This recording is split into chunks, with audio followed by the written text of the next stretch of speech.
फातिमा की रानी माँ, प्रभु यीशु की माँ, आसरा तू ही है माँ।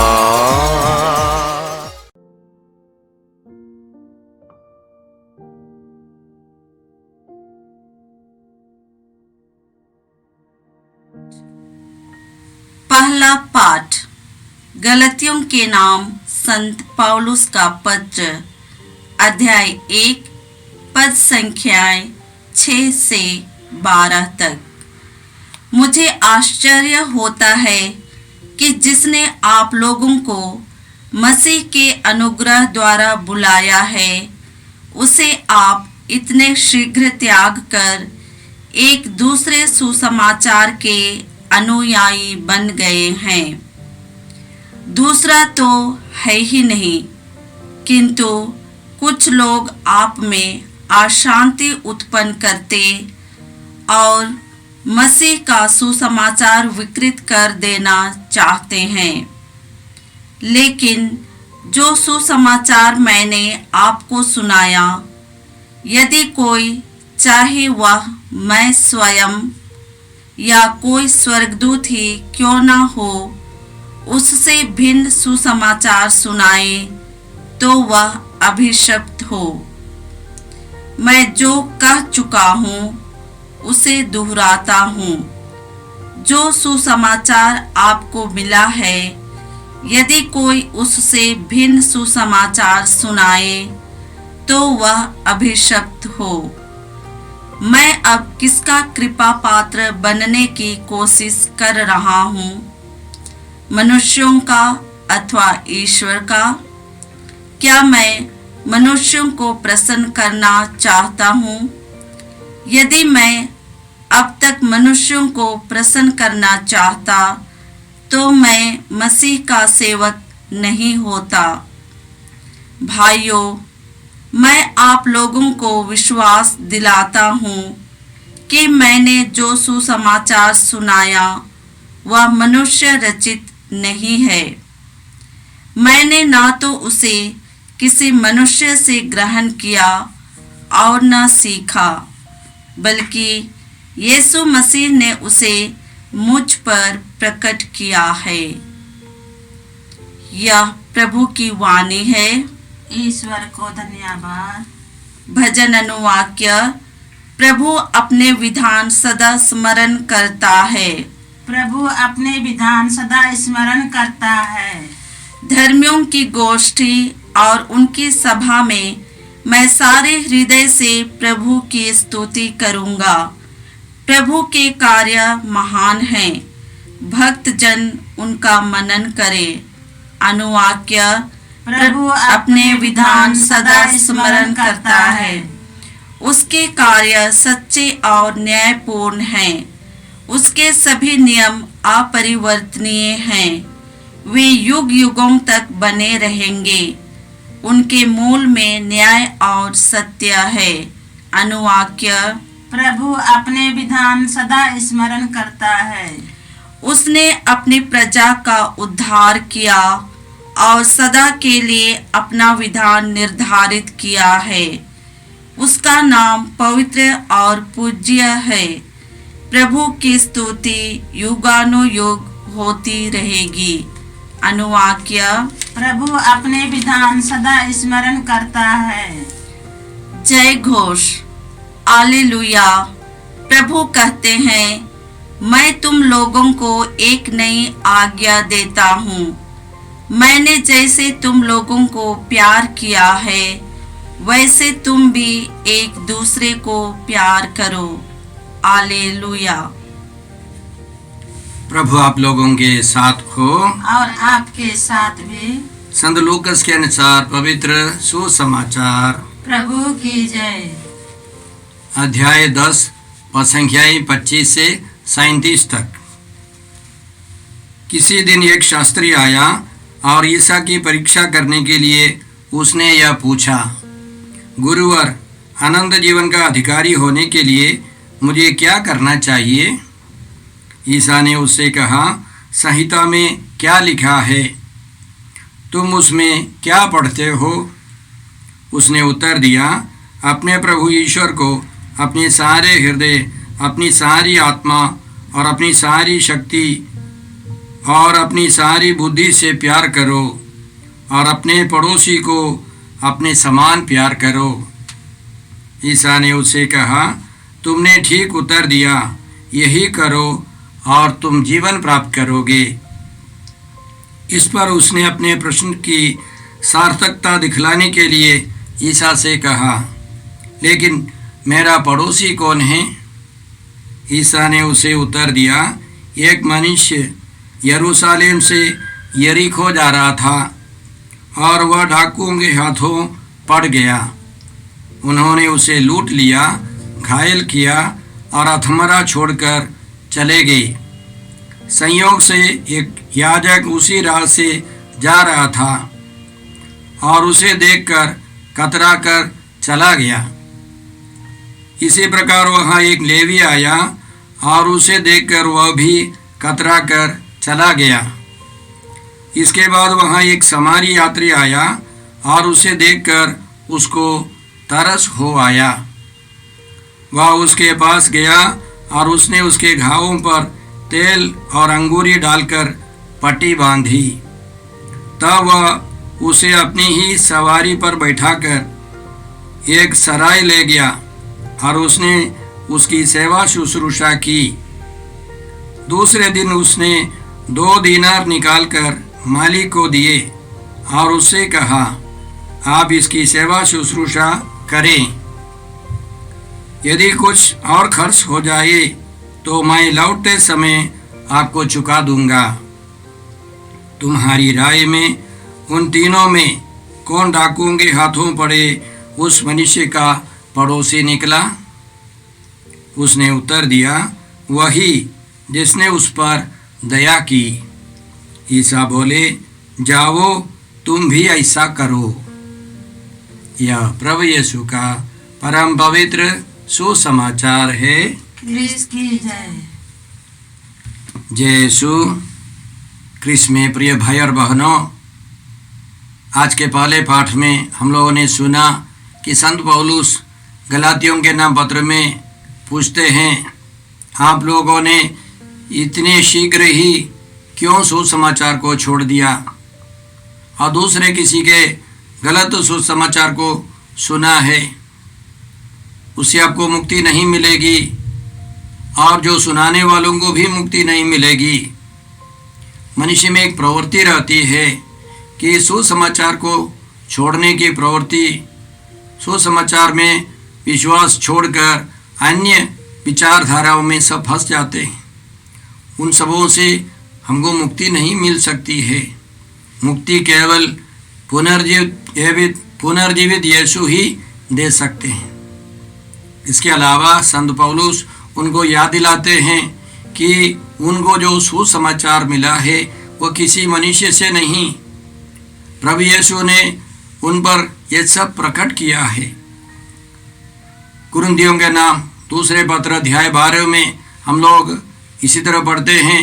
संत पौलुस अपने बारे में लिखते हैं कि मैं एक प्रभु भक्त को जानता हूँ जो 14 साल पहले तीसरे स्वर्ग तक ऊपर आरोहित कर लिया गया।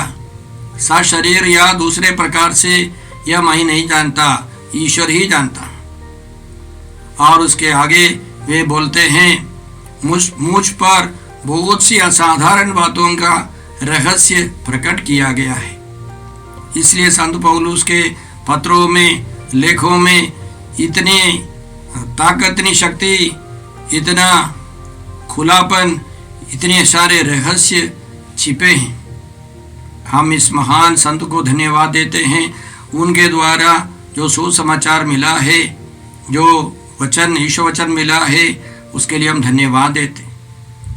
संत पौलुस और उनके शिष्य लूकस के कारण हम लोगों को सुसमाचार का आधा से ज़्यादा भाग मिला है। हम इन महान संतों के लिए धन्यवाद देते हैं। सुसमाचार में हमने सुना, यीशु के पास एक शास्त्री आकर पूछता है कि अनंत जीवन प्राप्त करने के लिए मुझे क्या करना है।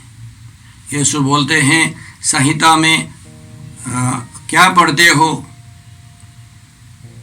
और अंग्रेजी में लिखा है संहिता में, ईश्वर के वचन में तुम कैसे पढ़ते हो? और उन्होंने सही उत्तर दिया। विधि विवरण ग्रंथ अध्याय 6 को लेकर उसने सही उत्तर दिया और अंतिम में वो लेवी ग्रंथ में जो लिखा है उसको भी लेकर जोड़कर सही उत्तर दिया। लेकिन जब यीशु बोले तुम भी ऐसा करो, तो उसने पूछा मेरा पड़ोसी कौन है?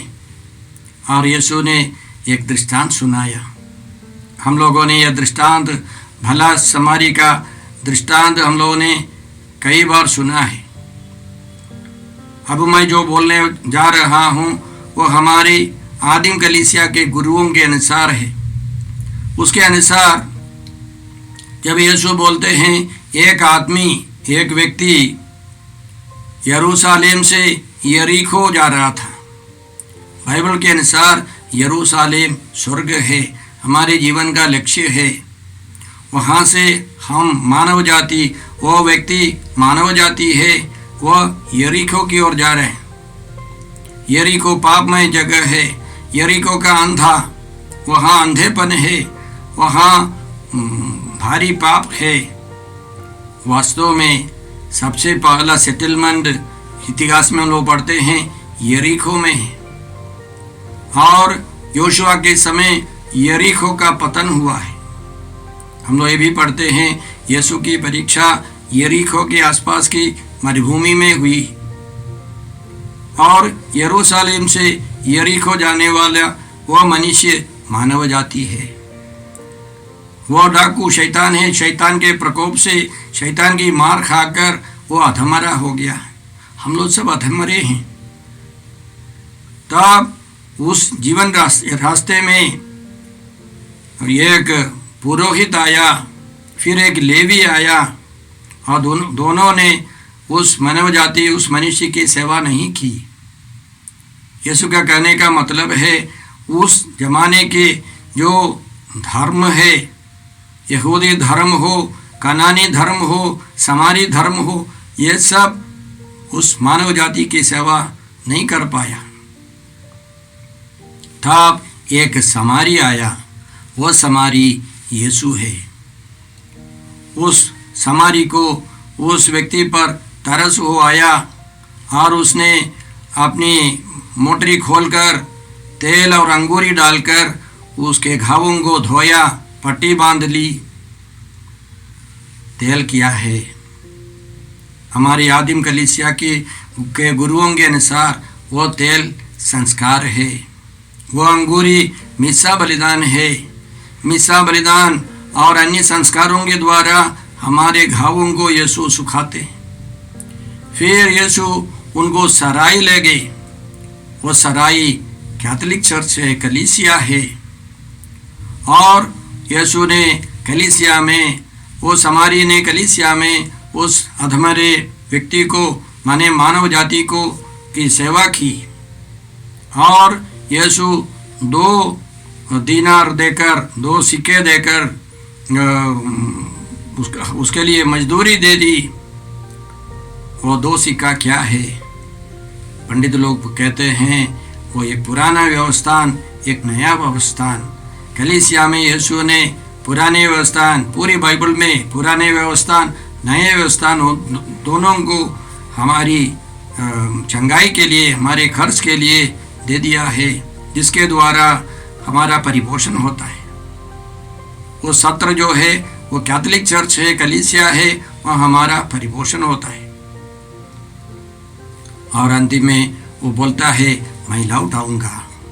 यीशु आएंगे, बादलों में आएंगे, हमारा न्याय करने आएंगे। हम लोग मिस्सा बलिदान में, हर मिस्सा बलिदान में इसकी घोषणा करते हैं, क्रिस्त मर गए, क्रिस्त जी उठे, क्रिस्त महिमा के साथ फिर आएंगे। इस दृष्टांत को सुनाने के बाद यीशु उस व्यक्ति से पूछता है कि इन तीनों में उस व्यक्ति का पड़ोसी कौन निकला? तो आदमी बोलता है वो समारी, जो तीसरा व्यक्ति जिसने उसकी सेवा की। तो यीशु बोलते हैं कि उस व्यक्ति से तुम भी ऐसा करो। कैसा करो? उस समारी के समान करो, उस यीशु के समान करो जो मानव जाति की सेवा के लिए निकलाए हैं, मानव जाति की मुक्ति के लिए निकलाए हैं। यीशु उस पंडित को, उस धर्म के नेता को सिखाते हैं कि यीशु पर विश्वास करने से, यीशु में विश्वास कर आगे बढ़ने से मुक्ति प्राप्त होगी। कलीसिया में उस व्यक्ति को आना है। कलीसिया के सुसमाचार, पुराने व्यवस्थान और नए व्यवस्थान दोनों को स्वीकार करना है। कलीसिया में यीशु जो अंगूरी या तेल देते हैं, यह सातों संस्कार है। उन सबों के द्वारा हमारी मुक्ति होगी। हम लोग इसलिए हर मिसा बलिदान में घोषणा करते हैं, यीशु मर गए, यीशु जी उठे, यीशु महिमा के साथ फिर आएंगे। क्रिस मर गए, क्रिस जी उठे, क्रिस महिमा के साथ फिर आएंगे। यीशु बोले हैं इस दृष्टांत में कि मैं लौट आऊँगा। यीशु लौट आएंगे इस दुनिया के अंत में। यीशु कहते हैं ईश्वर ने ईसा को जीवितों और मृतकों का न्याय करने का अधिकार दिया है। ईश्वर ने न्याय करने का अधिकार पुत्र को दिया है और यीशु इस दुनिया के अंत में न्याय करने के लिए आएंगे। हम लोग प्रार्थना करें कि सच्चे हमारी यीशु है और उनके पास जो तेल है, अंगूरी है, यह संस्कार है। उनके पास जो दीनार है, जो सिक्के हैं, ये नए व्यवस्थान और पुराने व्यवस्थान है। उनके द्वारा कैथोलिक चर्च में, कलीसिया में हमारी सेवा होगी। हम लोग ईश्वर की संतान बनकर इस दुनिया के अंतिम में हम लोग यीशु के साथ जाएंगे, अनंत जीवन में प्रवेश करेंगे। याद रखें, यीशु बोले मैं इसलिए आया हूँ कि वे जीवन प्राप्त करें, बल्कि परिपूर्ण जीवन प्राप्त करें। आइए हम प्रार्थना करते हैं। हे अब्बा पिता, हम तुझे धन्यवाद देते हैं, तूने घायल मानव जाति पर तरस होकर अपने पुत्र को भेजा है और उन्होंने हमारे लिए अपने पास जो तेल है अंगूरी देकर हमको चंगा करते हैं। और हम प्रार्थना करते हैं कि हम लोग कलीसिया में वचन पढ़कर, प्रार्थना कर, संस्कारों में भाग लेकर तेरी संतान का जीवन बिता सके। हम यह प्रार्थना करते हैं प्रभु क्रिस्त के द्वारा। हमारे प्रभु यीशु क्रिस्त की कृपा, ईश्वर का प्रेम तथा पवित्र आत्मा का साहचर्य आप सबों को प्राप्त हो। आमीन। जय यीशु क्रिस्त में प्रिय भाई और बहनों, प्रभु यीशु ने हमें आदेश दिया है संसार के कोने कोने में जाकर सारी सृष्टि को सुसमाचार सुनाओ। सुसमाचार सुनने के लिए और सुनाने के लिए एक अच्छा मौका है। आप कृपया इस चैनल का सब्सक्राइब करें, लाइक करें, शेयर करें, बेल आइकन दबाएं ताकि यहाँ की नई वीडियोस की सूचना आपको मिलती रहेगी। साथ साथ आप दूसरों को भी प्रेरणा दें इसका सब्सक्राइब करने के लिए। याद रखें, कल के मिसा के दैनिक पाठ और उस पर टिप्पणियाँ आज ही दोपहर के बाद हम लोग अपलोड करते हैं। कृपया आज ही उसको सुनकर कल की तैयारी करें। प्रभु यीशु आपको और आपके परिवार को 100 गुनी आशीष देंगे। जय यीशु।